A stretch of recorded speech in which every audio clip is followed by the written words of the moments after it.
This is Kill the Bad Guy School. You will be a lethal killing machine.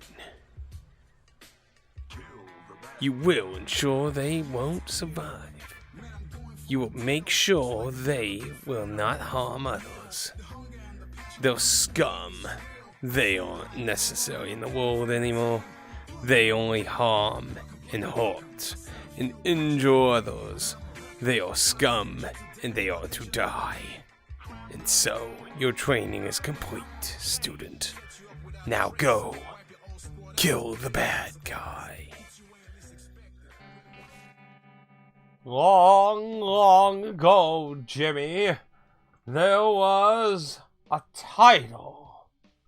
A title from Limited One Games that wasn't $29.99. That's right. It was lower than $30. It was an amazing thing. Such a rare event. But it was only $24.99, so it was $25. But hey, you gotta take what you gotta get, you know. I mean, it was so rare to even see anything remotely under $30, let alone closer to 20. But anyway, today we're talking about Kill the Bad Guy. This is a much older Limited One release. Much older. The Dark Ages, you could say.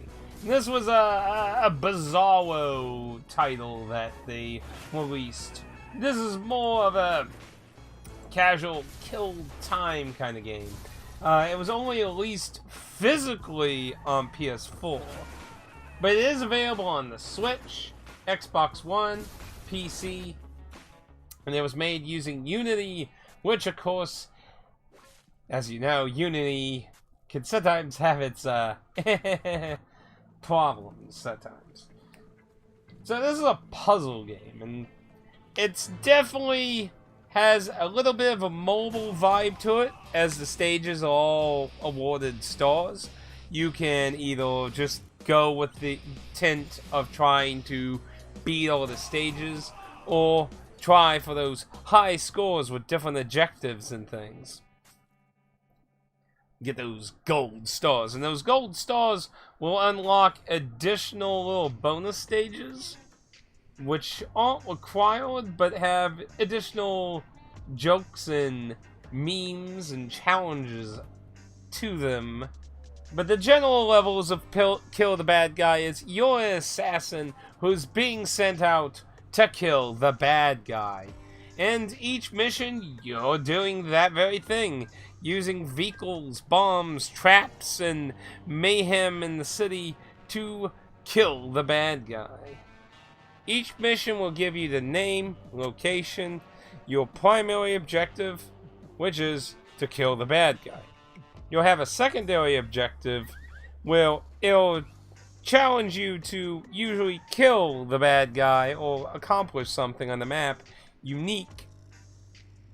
On top of that, there's kill them in day one, as you can watch the bad guy's daily routine to get an idea how they move about the environment that you're going to be in. But of course, you get a bonus for killing them on day one. Catch the tooth. When they die, the killer will drop a tooth. You can snag it, and finding a passport will all snag you stars, and getting all the stars will snag you a gold star. Now, there's no like really deep story. A lot of the identity information about each bad guy you're going after is a lot of silly fluff about each killer. Sometimes they're jokes, references, and things. Nothing too crazy. There's not really a big overarching story going on here. You're just out killing these supposed bad guys for society. Now, being a very puzzle-oriented game, it'll start off pretty simple with a few different tools of the trades of things you can hack and manipulate to use as deadly devices of murder. But quickly the game will start ramping up on different ways you can kill, things you need to avoid, like having cops and things not being witnesses, because you're trying to kill the bad guy, not innocent people. but you're also doing it Batman style, where you're a vigilante. So, you can't let the cops in on you either.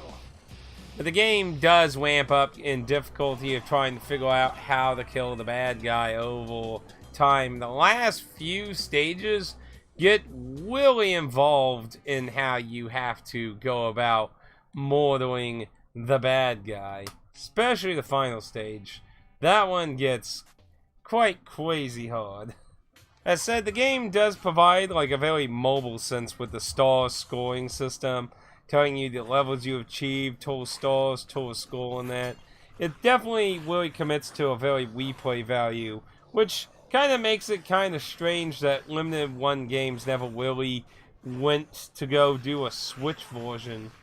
I can't quite remember when Limited One games started doing Switch versions. I remember the first one was like that Twin Peaks pixelization type game. That was the first one they did, if I remember correctly, but I don't remember when it was. It might have been they weren't doing Switch yet, but when they did start doing Switch, they did go back and do a whole bunch of Switch versions of games they had already done on PS4 and Vita, so kind of weird they didn't go back and maybe do this one, because this is a title I feel like that's really a very killing time kind of game, because it's a puzzle game, and like the concept, it works and everything and that.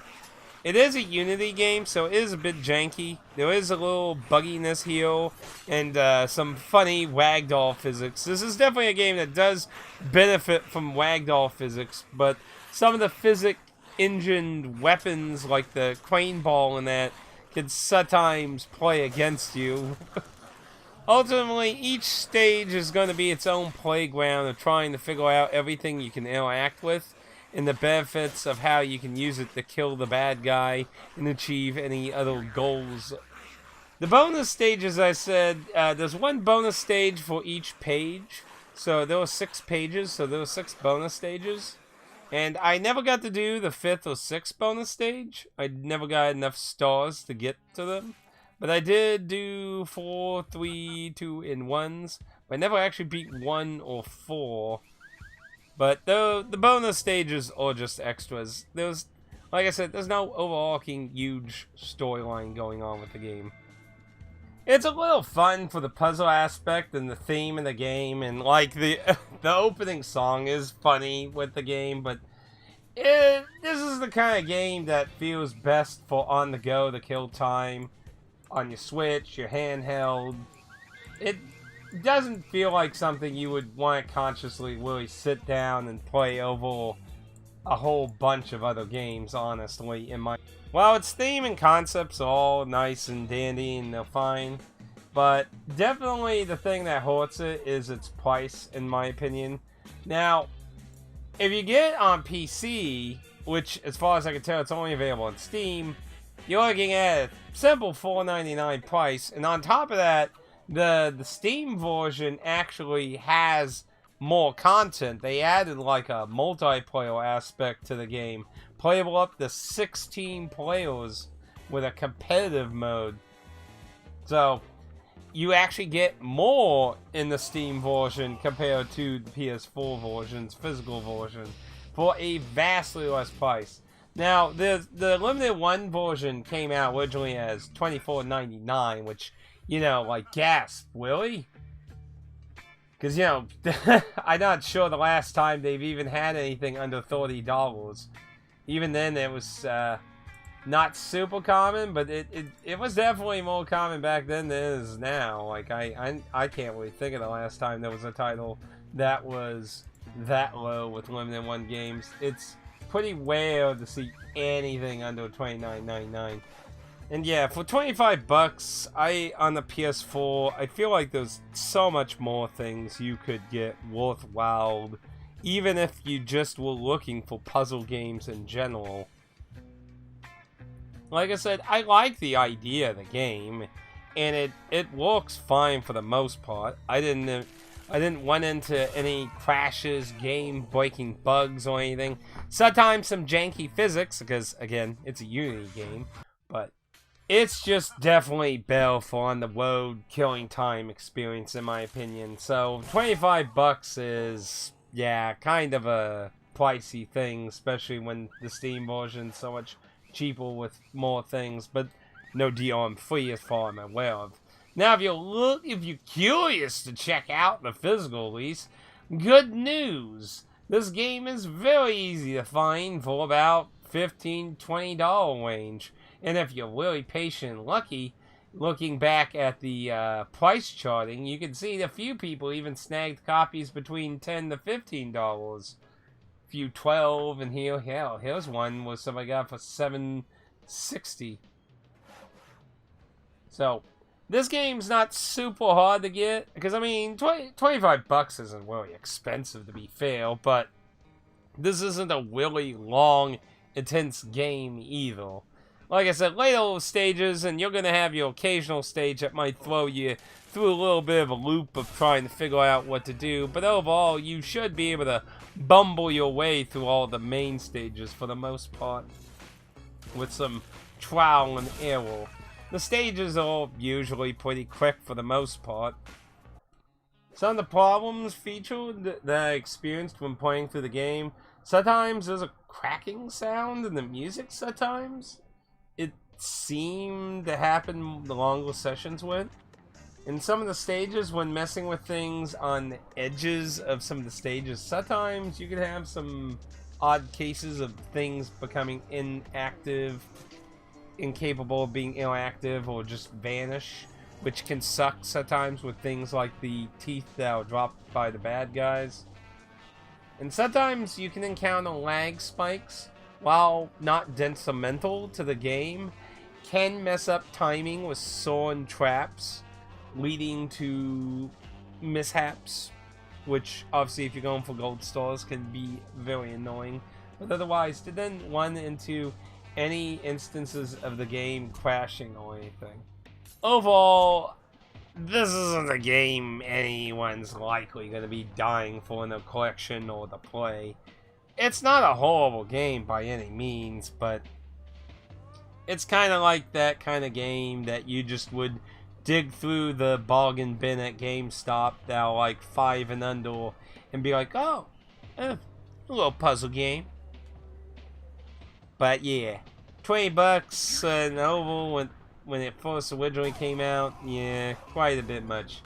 This is luckily one of those limited one titles that haven't gone up in price, so if for some reason you're trying to complete that, or you actually have some interest in this game, like I said, it's not too hard to find one under $20.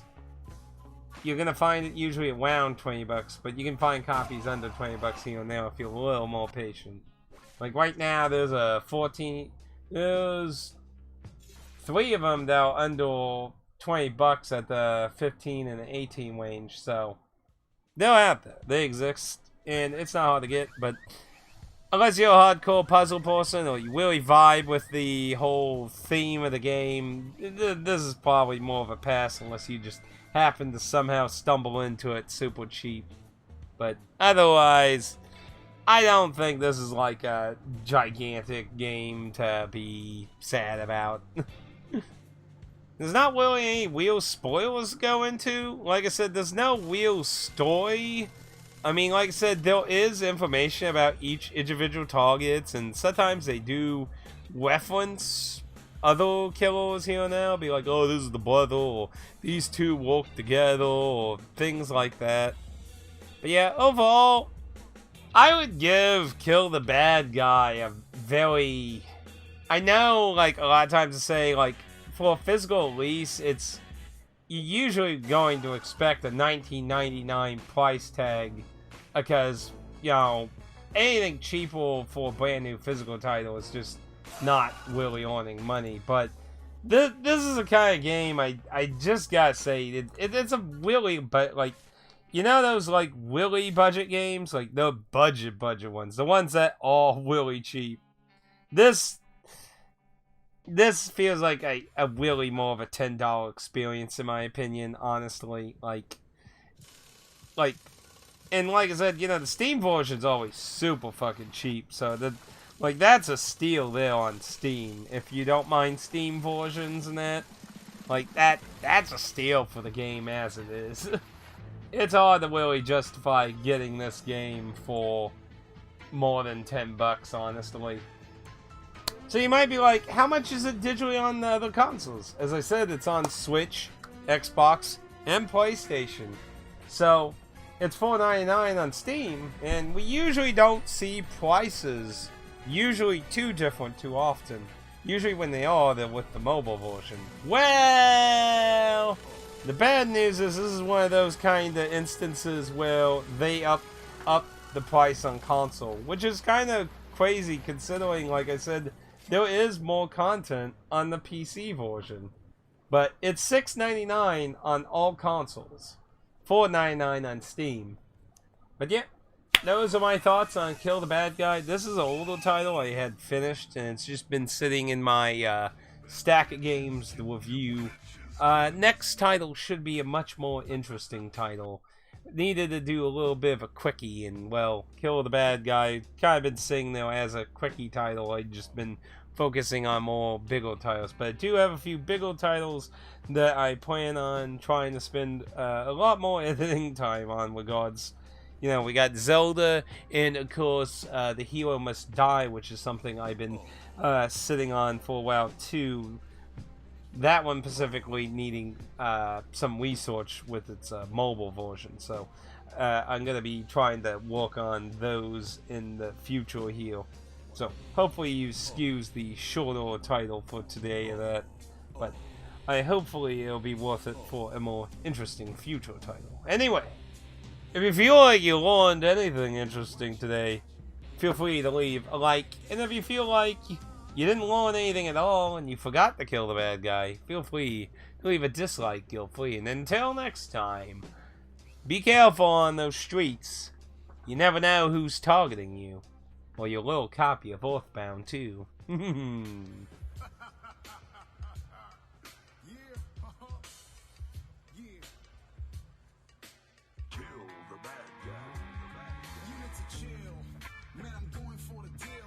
Like I've never been fed, I'm going for the meal. The hunger and the passion burning in me is real. I see you hiding and running, I'm coming for your team.